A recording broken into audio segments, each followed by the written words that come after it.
No, I think it's a mixture of that, and I think also the importance of football to people. It leads them to spread hate onto other people, and I think it's not okay. No matter how much football is a part of your life, I feel like you should also have the self control to not spread hate, especially racism, towards other people. Absolutely,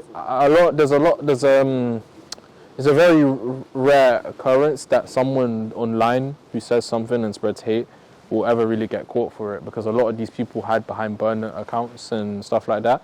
And a primary example of this is during the Euro 2020 when, Rashford, Saka and Jadon Sancho missed their penalties. And as soon as you went to their Instagram or their Twitter, it was just full of monkey emojis or banana emojis and like, you let your country down and hard R's and a lot of just degeneracy was just spread throughout the comments, and like a lot of people just got away with it because they aren't real accounts. They don't have real names behind them.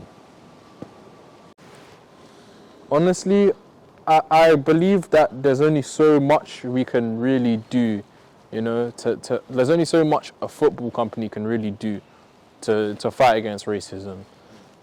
I do believe that things like sports shouldn't mix with politics. So I think at the push, that the say no to racism movements we have and like taking the knee in football, I feel like that's as far as we should really go politically. But defending players against racism, I would say it's more on them to try and shield themselves from it.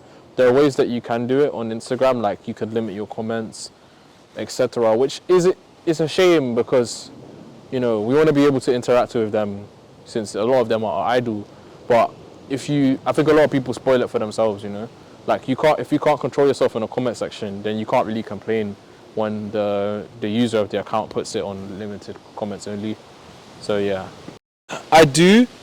But my qualms with it is I don't think it does anything.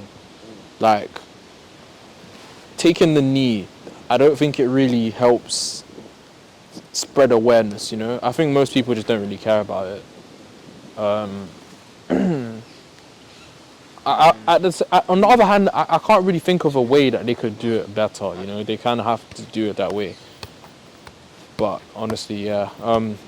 I think a good example of when they did it was during the Black Lives Matter movement in 2020, when they changed all the numbers and the shirts names to just black. It said Black Lives Matter on the back. I think that was a good decision. But honestly, other than that, I think that that's the most that they can really do,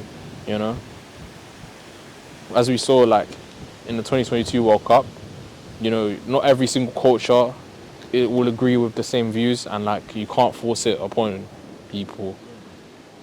But yeah, I think everyone has to stay in their own lane.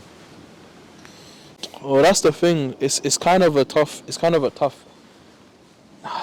predicament. I really don't know what I would do, to be honest. I think the more important thing to do would be less about the movement and more about punishing the fans that actually are racist.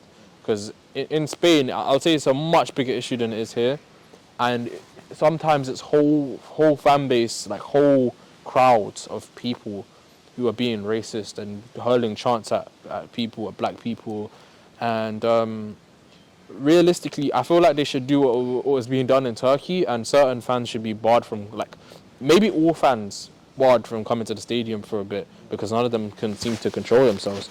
I think that's a good way. That's a good solution, because if you can't come to the stadium, like it's on you, and everyone has to suffer because of it, because you guys don't know how to control yourselves. I think that's like a very drastic way of solving it, but I think it would work. I think drastic is what we need. I don't know, probably when I was younger, I remember like playing football in primary school, and I just moved schools from like the countryside to central London, and like the culture's really different in central London, and I just got put in a cage football and they're like, go and goal. And I remember like getting hit in the head like at least 8 or 9 times or something. So yeah, good memories. Yeah. Lost a couple of those memories, but you know. Yeah. Yeah, 100%.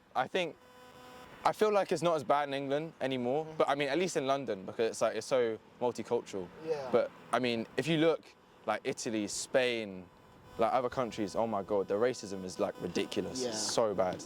But I'm glad that what I love about football is when a player plays well, it doesn't matter what background you're from. Yeah.